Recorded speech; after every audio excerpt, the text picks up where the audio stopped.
right. All right, here we are. Welcome to episode 42 of the Georgie and Patty Show. I'm Georgie. And I'm Patty. And we are here on Friday for our weekly review. I think we've both learned so much this week. Oh, yeah. We are very, very, very excited to share. My quote So of the excited day, that I opened the slide too early. It's perfect. It's fine.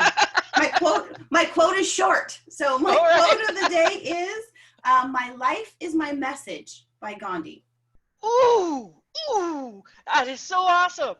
I thought it was sort of fitting. Oh, So, man. Yeah. So, Wow. And I think for me, it resonates on so many different levels because it's literally encompassing the whole life and how I'm showing up in every single area. And what is the message that I want to portray? And am I reflecting that? So, yeah. How fitting. How fitting. So I'm going to drive the slides, but you're up first, so you might have to let me know Okay. when you want me to change the screen. As Georgie mentioned, this is a weekly review. And it's all about basically what did you learn this week, and that's what we're going to be sharing with you. And one of the things I've learned is that reflecting on learning every week and sharing it is accelerating our learning. So hope you enjoy it, because we're going to keep on doing it. That's right. We are. Permission, as always, to review your week or not. Highly recommended, but entirely optional. That's right. All right. So I have 3 learnings. I don't know why I seem to keep picking 3, but I like it. So for now, we're going with 3. And 2 of my things came this week because Patty introduced me to this amazing dude website thing called Marketing for Hippies and Tad Hargrave. So I've been consuming a lot of his stuff this week. And so one of the things he was talking about, which really resonated with me, was getting back to, the fundamentals. And when I think about my business and what are the fundamental building blocks of my business, and he talks looking at what are the things that you should do daily, weekly, monthly, quarterly, yearly, that literally are the fundamentals that build your business. There's sort of that foundation of it. And so as I was reflecting on this, I'm like, oh, I can see where I'm not doing some of those really fundamental things that are core to our business growth, and the things that, help build relationships and get people in, because I've got to do this, I've got to do this. These things are more important. But as soon as we lose sight, or I lose sight, of these fundamental pieces, things shift. So for me, it's literally about going back to, okay, what are the things I'm going to do daily? What are the things I want to do weekly, monthly, yearly? So that's something that this weekend is actually on my agenda, is to start really looking at what are those things. And then now you can flip the slide. And then putting them in my calendar. Because if I don't block the time off to do these fundamental things, this is where I'm not doing them. And so they're really, really, really important to be able to put those in and to actually schedule them. And then reflect on, and I've talked about this before, what are those buckets in my life that matter the most? And when I look at kind of fundamental pieces and fundamental routines that I have had in place that I've let slide, one was getting one of those big calendars, which I have a picture of that on the next slide. That these are just these cheap little desk calendars, right? They're like $5 or something. But I have this on my calendar, and I have all my buckets are color coded. And so when I put the different activities in my calendar and on the big desk calendar, it lets me look at a quick glance by the colors, where am I spending my time? You know, when I first started doing this with the colors, what I realized when I had things listed out was, oh, um, my relationships with my kids, I didn't actually have any scheduled time for them. And I realized I was neglecting that area, and it's really, really important to me. So I started putting them on the calendar where they have their own time so I can see it. But this really gives me kind of that visual, because I really do actually like visuals of, oh, where is my time? And am I spending it in the things that really matter to me? Because if I put something on my calendar and there's too many things with no colors, it means I'm outside of the things that matter, you know, and I'm not able to, or I'm probably not as fulfilled as I could be. And I'm probably saying yes to things I should be saying no to that are going to help me reach where I want to go in my life. So this is also on my agenda for the weekend, is to go back and get me one of these calendars so I can put in my color codes, because it really, really does help me to be able to see quickly, you know, where I'm spending my time. So simple little fundamental pieces that I know for me, certain things I've let slide, and I can see how they've affected all the really important buckets in my life. So a lot of sort of clarity and learning around that um, this week for sure.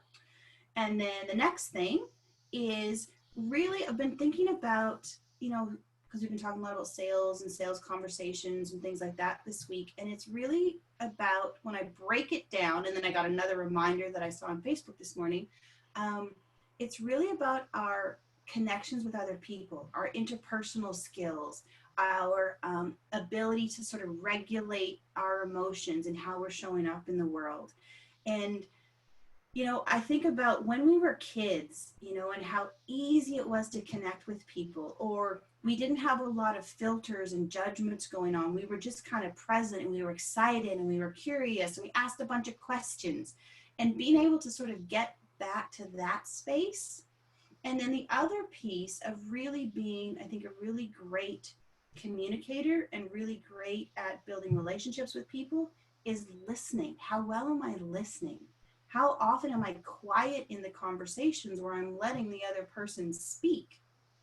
You know, and then coming from that place of being super curious to really understand them, really get into their world, you know, just to be present.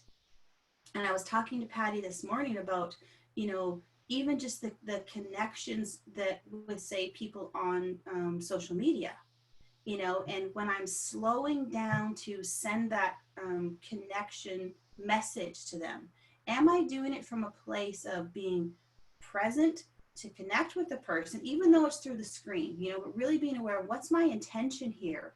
Or am I just trying to get through this really quickly so I can, you know, clear out the number of requests I have in my inbox, you know? So I'm really, really looking at making sure I'm slowing down. I am present with the people in front of me. And then next slide, you know, when I'm in front of those people, am I emptying my jar, or am I showing up with my jar so full, the top screwed on so tight that I can't really hear what people are saying to me? And I'm not taking things in because I'm so quick to want to go to that space of, oh, I see where their mistake is. Oh, I see how I could help them. Oh, I see where they're doing something wrong. Oh, that information is ridiculous. I don't need that, you know? So, but really, because I think really being present with someone and developing this ability to communicate and connect with people comes from that space of being able to empty the jar before every conversation. You know, I think that's how we show up present and curious and kind of in that space of wonder and awe and wonder, oh, who is this being in front of me that I really know nothing about? And being able to do that with people we know really well. Like, imagine if we could come to conversations with people we have known for years and years and years with a totally empty cup or empty jar. And like, okay, imagine if I could see you in this conversation for the first time. See what I could learn instead of coming with all my pre-existing stuff of what I think you're going to say. You know, I think it just really opens up, because when it comes to our businesses, honestly, it is the relationships that we have with people. These relationships are what's going to build your business, whether it's referral partners, whether it's your clients, whether it's people you just meet that you don't even know anything about. It's relationships that will build your business.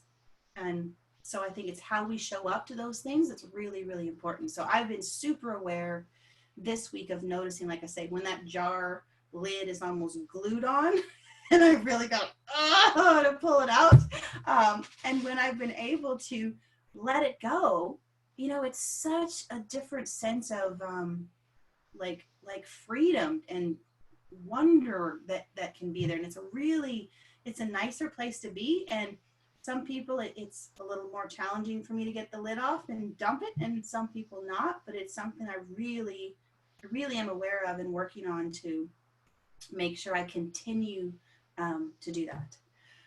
And then the next thing, which is really way cool, which I think is our next slide.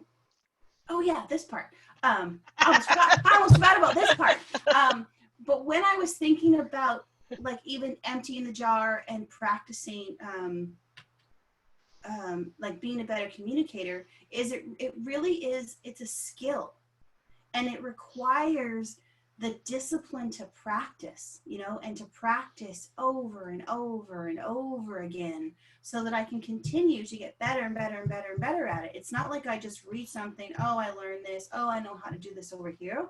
But this whole people thing and, you know, the skills that are going to help me reach mastery, which I think are really going to be kind of, it's a lifelong thing. But when I think about this, it really requires a commitment to the practice, a commitment to how do I want to show up in the world? How do I want to show up in my business? How do I want to serve my clients? How can I provide valuable products and services to people that are really going to help them?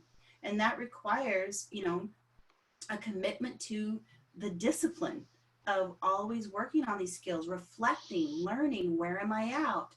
Where am I doing well? Where could I improve?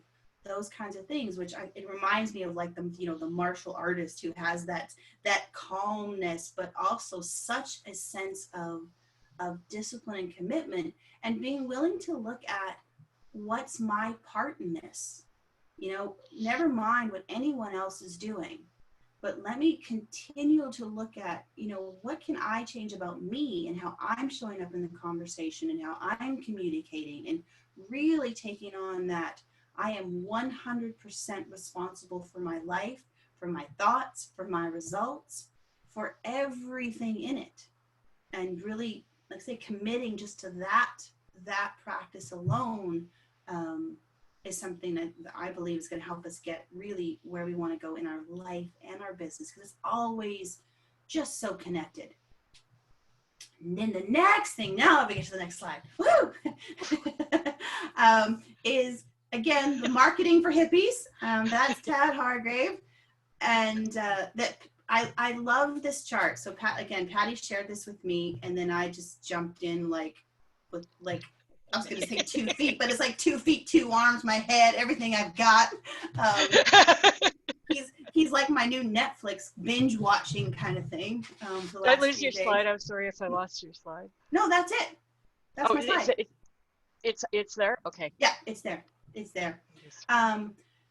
But Tad created this vibe chart, and this is only a little piece of it. Like, that's why I put the website up there so you can go to his blog, and actually he got a video about it and explains this whole chart. But I love these sort of 3 categories he has where, you know, where do you resonate within this chart? Am I kind of a collapser? So am I collapsing?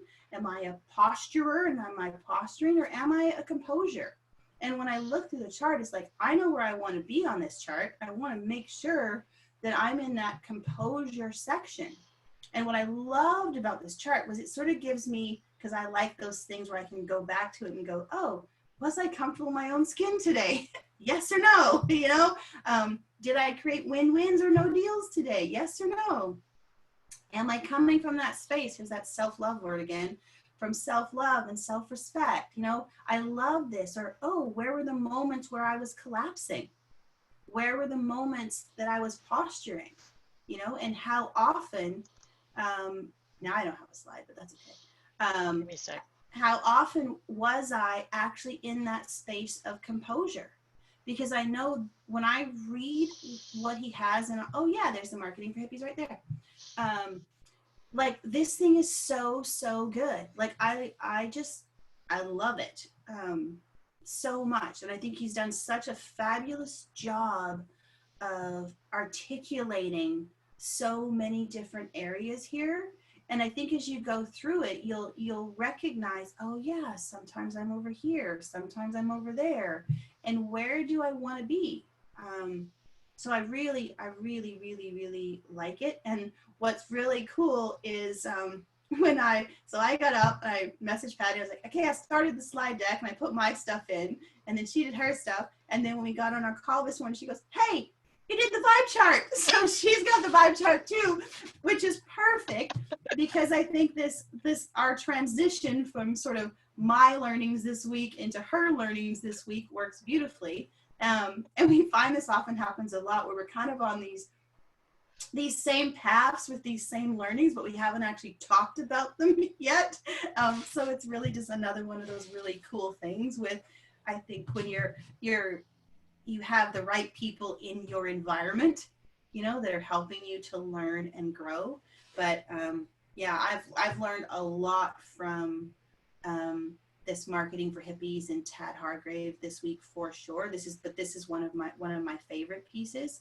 And from what I have seen from him, from the videos I've watched and kind of the posts he's been making, is I believe he is in this composure category. You know, I think that's the space that he operates from. I think that's how he's showing up in the world, at least from the little that I know about him. But really cool. So with that, I'm going to turn it over to Patty so she can give you her learnings. Oh, yeah. I just like, Georgie and I, we had this like gushing conversation over this chart because this is really freaking amazing. So much. This idea, collapsing posture and composure. And for those of you,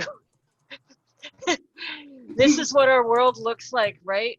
Like this is my observation of the world, kind of like the lowest common denominator. Most of the world, at least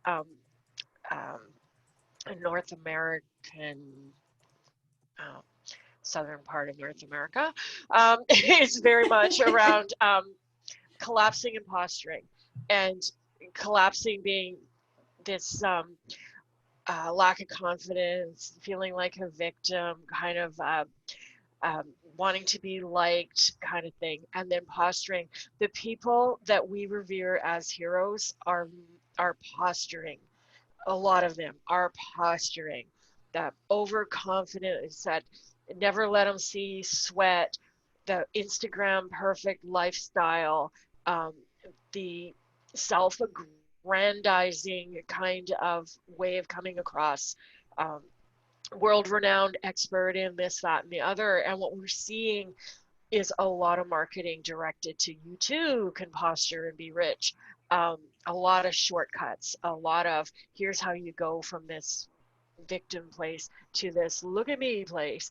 And then there's this composure column, and it's like we need more role models in this composure column. You know, I look at this and I'm like, I am striving for this composure piece. Like I see little bits of myself in the other two columns, and I see just this desire to be in the composure column, and also, you know, recognizing that, yeah, I'm kind of there in a lot of ways. You know, I you know, part of that's just age and wisdom, right? It's you know, this whole thing, but you know, feeling inferior versus feeling superior versus seeing people as equals, right? I've spent a lot of my life feeling inferior. Like that's kind of where I where I came from, right? You know, it's the, you know, do people like me? Do I like these people? You know, just, hey, who's here, right? Like, just some of the words that he's found here: deflation, inflation, relation. It's just like, dude's a master with words. It's just compliance, defiance, alliance, codependence, independence, interdependence. It's like one up, one down, and equal. And it's just, this composure space has a lot of room to relax, because this messaging that we get that says that posturing is the way to be the hero, be the leader, be the expert, be the person who knows all of the answers, never make a mistake, never not know. Like, there's a lot of pressure that comes with that. You see it. You just see it in some of the advice that is out there in terms of consistency and being uh, you know, anyhow, passive aggressive, assertive, right? Want to feel needed, want to feel important, lets others know they matter. Like, is that my partner or what, right? It's like I'm reading this, I'm like, there's so much Georgie in this composure. No wonder I like her so much. And it's and even to the point where when we start talking about right fit clients and the kinds of people that you want to have in your world, it's like, I want to be around more people who are in this composure space, or who see this composure space as being a good place to be. um, you know Clients that come to us from that place, not coming to us from the place of I'm broken, fix me, let's do this, and not coming from this place of oh, I'm going to be the world renowned author and speaker, and I'm going to be famous and make millions of dollars overnight, right? Like that middle piece. And it's like, we don't have a lot for people who are in those first two columns. It's like our work isn't a fit. Like, there's a zillion people out there that work in those columns. You are broken, you are terrible, your life is going to fall apart unless you buy from me and turn yourself into something amazing, and here's the shortcut, right? There's a lot of people in that space, but it's like, who are the people in this space of composure? How can we aspire to be more like them, right? So anyhow, I just completely love this little chart. I'm going to move back into our PowerPoint after hijacking your presentation there. No, that's kind of knew perfect. that I was. I know, it's so perfect. I love it. And it's just like, from a meta level, gotta love the chart. Gotta love the chart. And we were talking about this right before we got on the call, is this idea of we're living in such a polarized society right now. There's so much of a right versus wrong. You're on this side or you're on the other side. That there is no room for nuance in the middle. And it's like, and I'm seeing some posts around this that people are saying, yes, and it's like, I see this and I also see that. And it's like, when you look at the coronavirus situation that we're in right now, it's like, there's the people who are like, let's be safe, let's be cautious, human lives and health above everything. And the other side, that let's just open everything up and the virus is a hoax. And it's like all of this stuff. And it's just like, what about this place in the middle where we go, yes, we have a situation and it's a health issue and we need to care about people, and the cure can't be worse than the disease. It's like, there's a very valid argument of people need to make a living, and maybe there's some, from my perspective, maybe there's some systemic changes that need to be made, right? But to be able to say, yeah, I can kind of cherry pick some pieces on each side, and I can see how two things can be true at the same time, right? Like, this room for this kind of nuance. And I think that I see this composure thing as being kind of in the middle. It's the collapsing is too far on one side and the posturing too far on the other, and composure is kind of this solid path down the middle. But I just love the idea of creating charts like this. And it's like, I was inspired, as you will see in a moment. I'll let you talk about your permission slip, Georgie. Oh yeah, my permission. So I wanted to add another permission slip here, that you have permission to reevaluate your life and your business at any time you want. And honestly, I think it's a really good idea to often, and this comes from doing the reflection. Like, if you do the reflections and you realize, oh, I've been missing some pieces, or I want to change some pieces. You can do that anytime you want. You don't have to wait till the end of the year, till the end of the program, till, you know, the next course starts or any of those things. You can reevaluate right now if you choose to. So just know that you this is your life, your business, how you want to show up in the world. So if you want permission, you just got it. Awesome. I love that. I love it. You know, because we are reevaluating and reinventing every freaking day. It's like we have been on this fast forward. Like we started off fairly quickly, like a year and a half ago, with this kind of ambitious experimentation thing, and we have sped it up. We are on a mission to learn as much as possible and to get as much clarity as possible. Now I can tell you from experience, changing sooner, moving faster, taking in the information.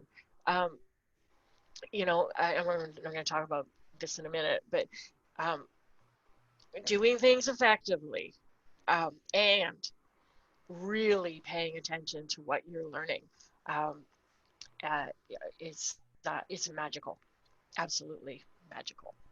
So here's what I learned. Uh, I learned that these are the same people.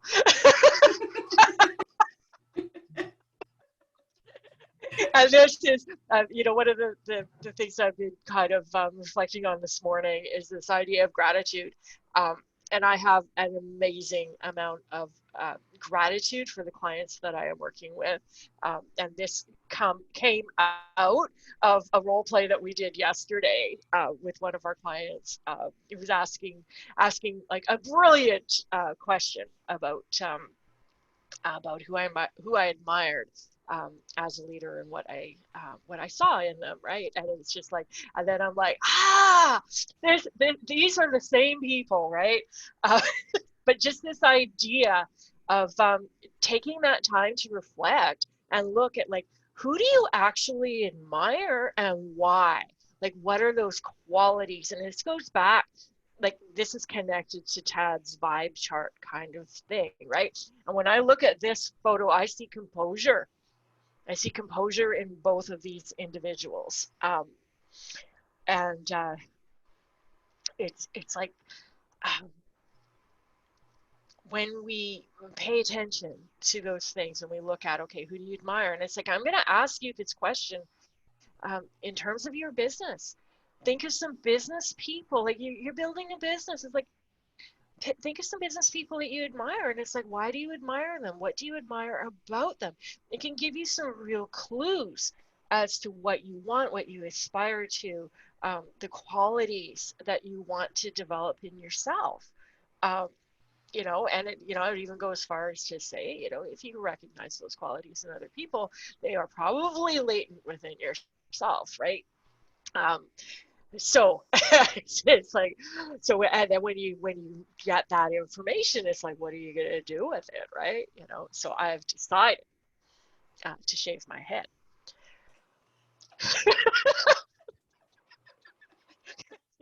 Clearly. Woohoo!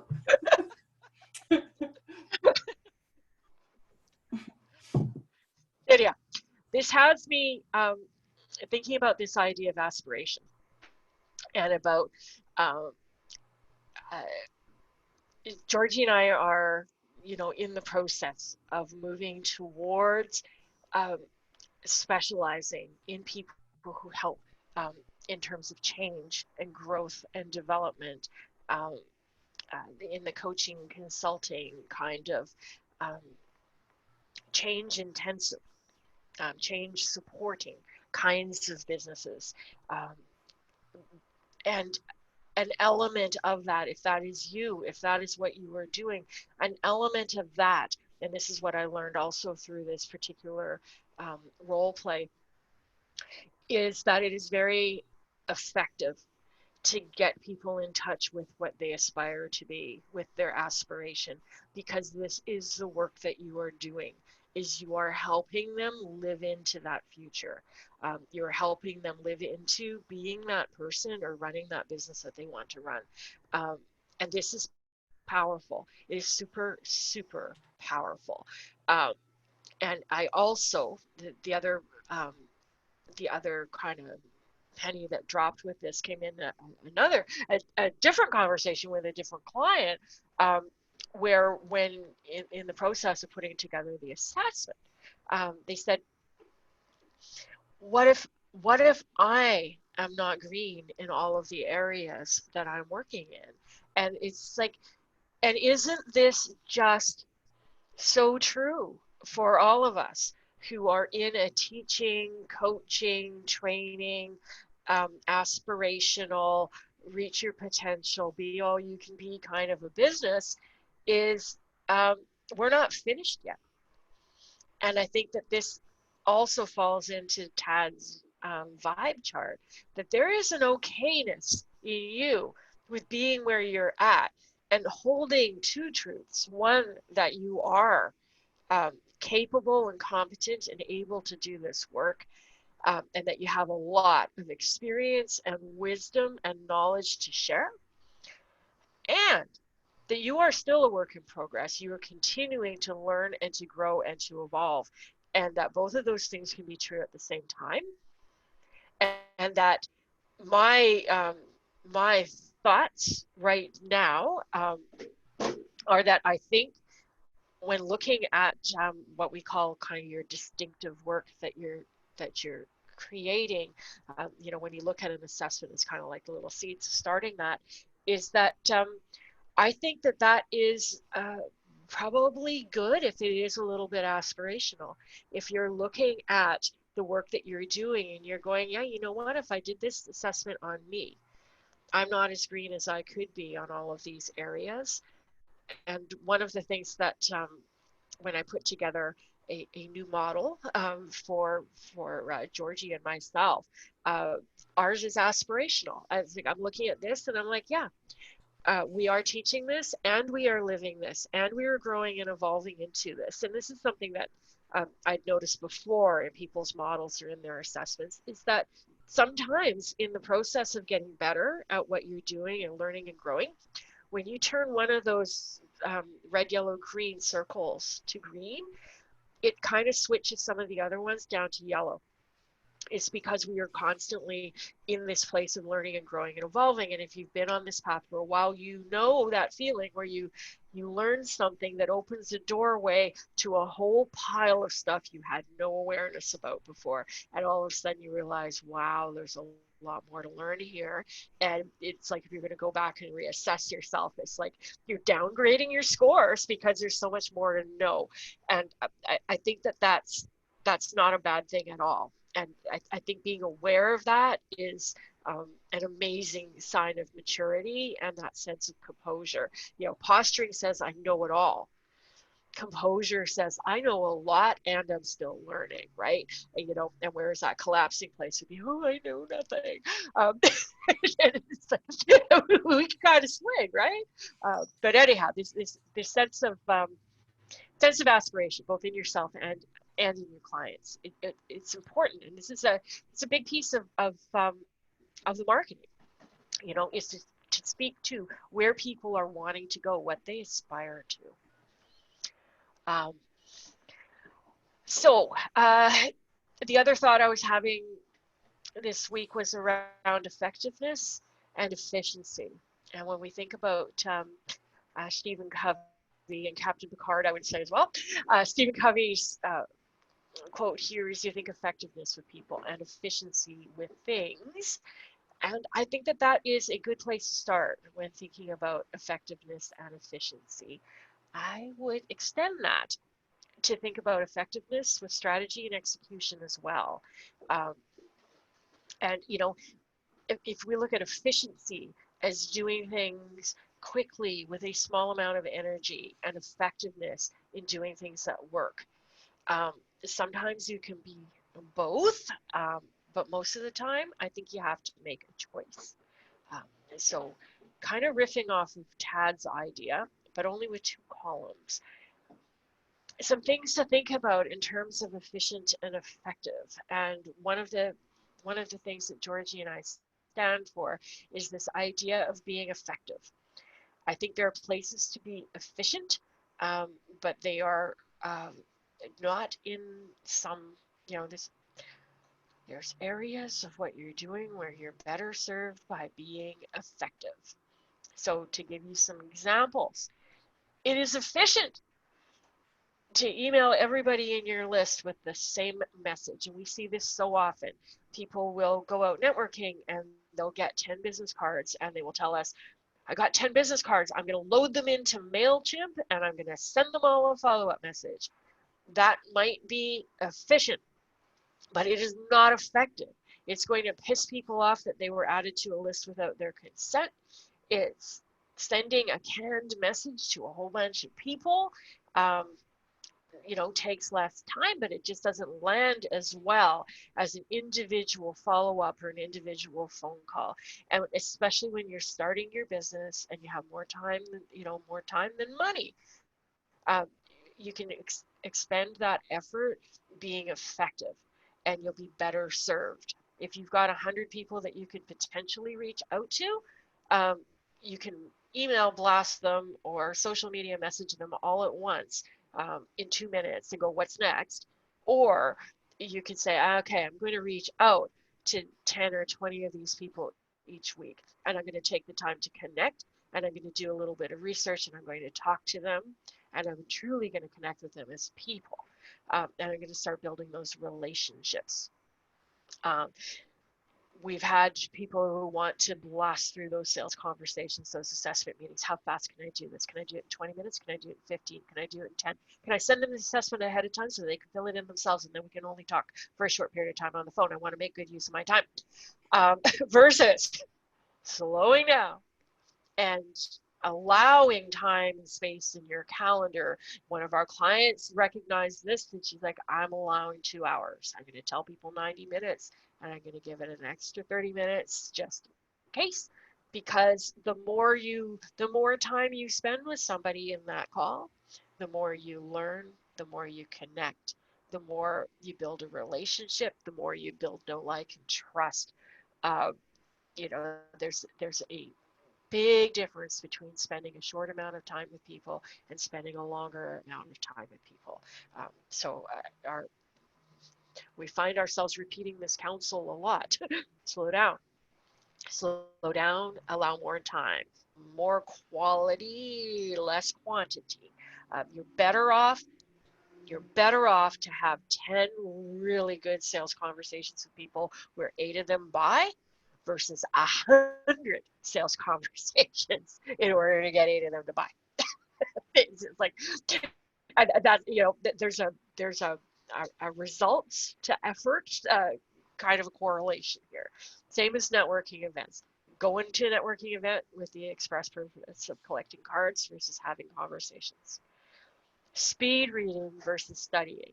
As I created this chart, I'm going, this is me.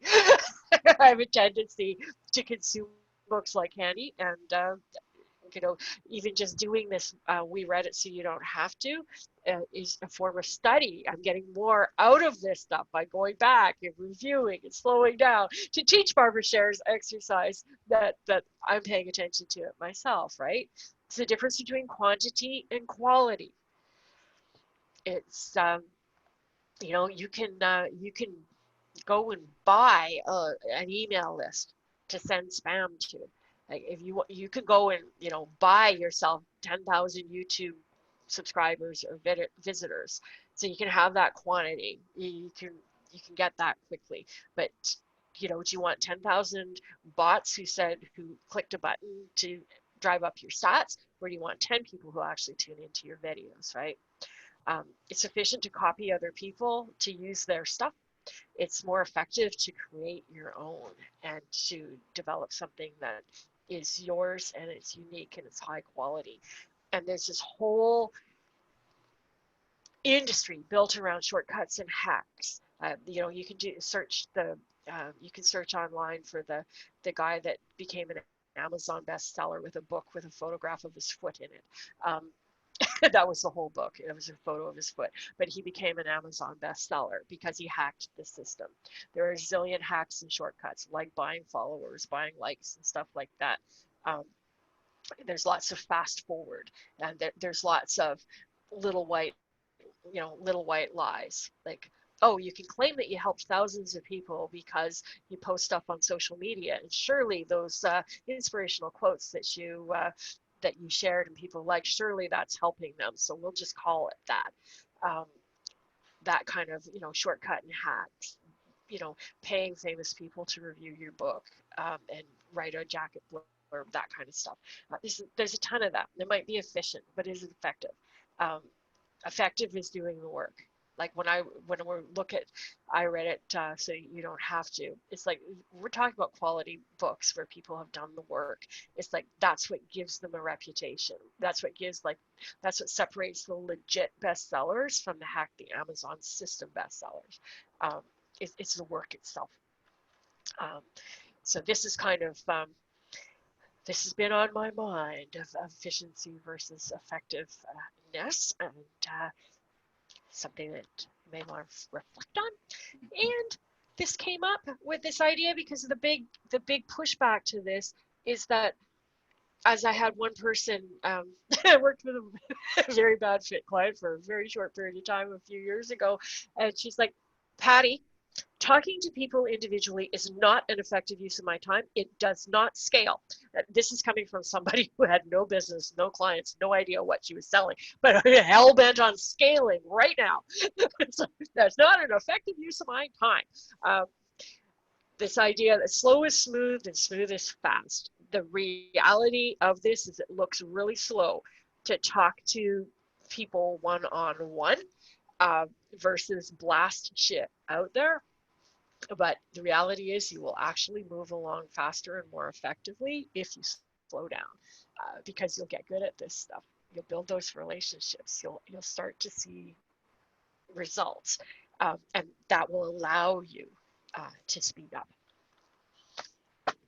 And I will pop this permission slip in here, in case you're surrounded by hustle, hustle, hustle messages and go, go, go. And there's a lot of, I don't know if it's still as prevalent as it was a couple of months ago, but there was a lot of posts about if you're not using this COVID retreat to write a best-selling novel, to launch your business, to learn a new language or something like that, that you're that you're wasting your time, you're a loser kind of thing. And it's like, that is not a realistic thing. And if you're feeling a lot of pressure, I'm going to extend the permission to slow down. And you may find, conversely, um, um, I'm looking for the word paradoxically, that speeds you up. And over to you in case anybody wants to share what they've learned this week. Yeah. Such good learning. Such good learning. I hope everybody had good learning. Share with us. Share with us. It's so exciting when we get to hear, what you guys have reflected on this week, because I think that's, part of it happens through the sharing. To go, oh, that's a great idea. Oh, that's something that I can learn too. Like, or, oh, hadn't thought about that. So I really do think it happens throughout these with these conversations is so good. So we love it when you do share the things that you noticed this week, which is really good. If not, we just get to keep talking to you. So we don't mind that either. So good. It's funny. I was thinking this week how much I actually love the visual pictures, and how helpful the visual pictures are in helping me to, work on things that I want to work on. Like when I think of the lightning bolts, like I'm picturing the lightning bolts. So it's easier for me to catch myself when I'm triggered or showing up in ways I don't want to, where if I think about the lightning bolt, literally I see it, it's that clue to, okay, go inward, check in, what's going on inside. If I think about the jar with the, the tight lid on it, okay, I see my jar. Is my jar empty? It's just those visual pictures for me seem to give me that space, just enough space to go, okay, am I showing up as the, composure person, or, oh, where am I? Maybe I'm in class. Maybe I'm posturing. What's going on here? Yeah. So it's interesting as you were talking, literally all these other new little pictures are popping up into my mind. I think about my buckets. Oh yeah, literally I think of a bucket with their little labels on them, and how well am I balancing my buckets that really matter to me in my life. Like it's really cool.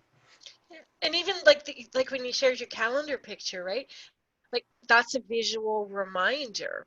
Like and the conversation we had right before we got on this call about this idea of like, who do you admire, and turning to them for advice. Like, you know, Yeah. what what would Barbara Sher do with this? What would Jean-Luc Picard do with this situation, right? Just thinking from that perspective. Um, and, it's like I keep coming across this idea of having these invisible mentors. And in fact, it was in the Barbara Sher book. I brought it in front of me again. The Barbara Sher book that I shared, one of the chapters was on assembling an advisory board of the people that you admire, that you would like to surround yourself with. And she's like, find pictures, post the pictures where you can see them, and consult with them, have regular meetings with them. I learned that in coaching school too. We had a similar exercise about doing that. And like it's great. Like I find it super helpful when I'm looking at a problem and I can go, what would Seth Godin say? Oh, he's bald too. See, I knew there was a pattern there. There's something about these bald dudes. I kind of like bald dudes. Actually, I like it's either bald dudes or long hair. It's kind of my thing. See, it's because those are like outliers. Ah, yeah. We got an agreement going on there. That's right. It's kind of what it's like one or the other. So, yeah. So true. So true. Oh, wait, what, were we talking about mentors? No, just kidding. Just joking, but not really. Yeah, mentors. Exactly. I'm just happy to have reminded myself, really about Barbara Sher, because I have a tendency, like most of my mentors, the people that I feel um, a connection with, the people that I've learned from are men, are absolutely men, and a lot of it is because I see a lot of women in the middle column, or what I perceive to be the middle column, when it's all about how they look, how they dress, and look at how beautiful I am. It's I I have trouble with that. I have trouble with women um, upplaying their sexuality and downplaying their smarts and their expertise. And I know that's kind of a cultural conditioning kind of a thing, but I, I just I find it hard to take. It's like if you're posting pictures of your handbags and you're on the stage talking about your shoes, it's like you've lost me. Um, that kind of a thing. So I think that there probably are a lot of really um, intelligent, successful women out there that are doing that because that's what they're culturally conditioned to do. Um, Yeah. yeah, so I just had to remember Barbara Sher, yes, Yeah. had her in there. Byron Katie. Yeah, Byron Katie, Brene Brown. Yes, exactly. Yeah. So real. So real, right? And I think that's a lot of what it's about is these mentors are real. They Yes. show up as real people, and they're sharing not only the great things they do, but when they fall, when they stumble, and when they're struggling. We get to see the realness of things, and people, even like we talked about yesterday, where people really, they're sharing their message. And I think really it's like the quote, right? These people, their life is their message. It's not like it's a turn on, oh, here I am on my stage doing my thing, but literally you can look at their life as being their message with how they show up in all of these spaces, not just in their professional career. Man, that's so relevant. Like, That's so yeah. relevant. Oh, we have some shares. Yay! Yay. Let's see. Oh, I gotta move my cursor up. Learned on yesterday's call, just time and price, not details of what includes. Getting in front of people over 40 on an educational session leads to 5 requests for discovery calls so far. Woohoo! Congratulations! Nice. That is awesome. Leads to speaking request at VBN in August. Amazing. Woo! Congratulations. Awesome week with 1 or more discovery calls next week. Amazing, amazing, amazing, amazing. So well fabulous. Done. Yes. My father-in-law taught me so much about business and being an entrepreneur. He respected women in business and was always one of my biggest supporters with any venture. That's amazing, right? And it's so cool because then that's someone you can call on, like as one of your, mental mentors, when you're, facing challenges or struggles. It's like, oh, what would he say? What would he do? I think it's really, really powerful.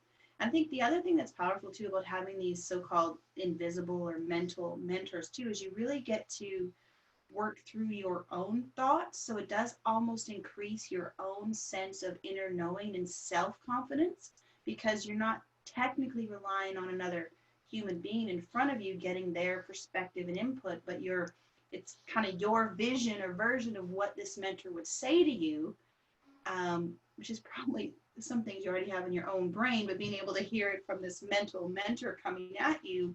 So I think it really does a lot to develop your own sense of self-confidence, self-respect, self-love, showing up, in kind of your you-sized shape, like in the vibe chart. Like I think it's a really, really powerful thing. I think that's I'm loving these weekly reviews and the books that we're going back over and being able to do the show because it's such a great reminder of the things I sometimes forget or the things I let go, because always looking for, more information and this and that, but what are those fundamental pieces that really work in my life? Maybe I need to put some reminders up around of, right, the visual cues. Oh, here's my mentors, here's my calendar, here's my whatever it is. That's going to help me stay kind of focused and disciplined and committed to these fundamental practices that allow me to show up more like I want, like in the composure zone of that chart and in my conversations with people, trusting myself, my self-love rituals and practices, right? Like all those kinds. It's kind of funny actually. As I look around my desk, like I have this little crystal heart thing that someone gave me, and then I find these painted rocks. Like these are my ladybug rocks because someone told me ladybugs are like abundance or something. So I found this red one somewhere, and I found this little blue one the other day. So I've got this little, like, just funny little collections of things that do, like, I've got my printed out why statement, but these little things. I'm like, ooh, what else do I need to put here to remind me of things that just keep it top of mind for me. So awesome. It's cool. It's really cool.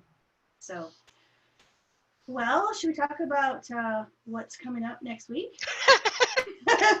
We good? All right. Well, I know Monday is Monday motivation, so I will have something to share with you Monday about how to keep us motivated and moving forward. Actually, I'm going to share with you, but it's from one of my other favorite writers, which I've shared a lot from his stuff here, Brad Stulberg stuff, but I found a piece that I felt super good, that's super relevant to keeping us motivated and moving forward. Tuesday is I Read It So You Don't Have To, and I'm going to share the book Perennial Seller by Ryan Holiday. Awesome. Such a good book about creating quality work. And like I say, there was another one of his books I was going to do, which I will still do, but this week, this whole quality work thing seems to be up a lot. So Perennial Seller is a fantastic book that kind of goes into how to create that and why we want to do that. So I'm going to do that on Tuesday. Wednesday is your webinar Wednesday, and I have forgot what you're going to talk about. So That's because I haven't told you. oh, good. So I'm thinking about unveiling the new diagram. Awesome. That's going to be exciting. Yeah. Thursday, we do have a inspiring human. Her name is Robin Unwin, and she has a media company. So she's going to come, and we will talk to her about basically her, being a woman in business, how she overcomes different challenges and struggles, as well as how can we increase, our confidence and overcome those doubts and limiting beliefs that we hold that are stopping us from maybe getting on video. How can we create great videos with just our phone, or when we have those really great moments and we have something to say and we're like, oh, I'd really love to share this right now, and it's like video on, you're like, oh, good Lord, heaven, I can't do that right now. How do we overcome those things? Because maybe there's a little camera trick or whatever we need to do to be able to get our message out there, because I do really believe it's sometimes in those impromptu moments where the passion is there and we haven't had a lot of time to practice the message exactly, that we can provide good content. And I get it, it's challenging to do video stuff. I think it makes it easier for me because I have a partner and there's someone in this with me, and we're committed to doing it, and you guys show up. So even on days when I wake up and think, oh, for the love of Jesus, okay. And here we go, right? And of course, the more you do it, the easier it gets. But Robin has some really great tips. She's been doing this for a long time. She's purpose driven. She cares about people. She's so passionate about her work. So she will be here on Thursday. So start thinking about that. So if you have questions that you would like us to ask her specifically, please let us know. Message us, email us, comfy couch us, comfy office space us, whatever you want to call it, which I do promise to get back in there more. I realize that's been not on my fundamental basic list that make a difference. So that will be on the calendar. And then we will be back on Friday with our week in review to see what we have learned. And hopefully you will continue to share the things that you have learned that are making a difference in your life as well. Awesome. There you go. And with that, we wish you an excellent weekend, and we'll see you Monday. Same bat time. I don't want to interrupt the line. Start again. Say it again. Same bat time. Same bat channel. Oh my goodness. Hilarious.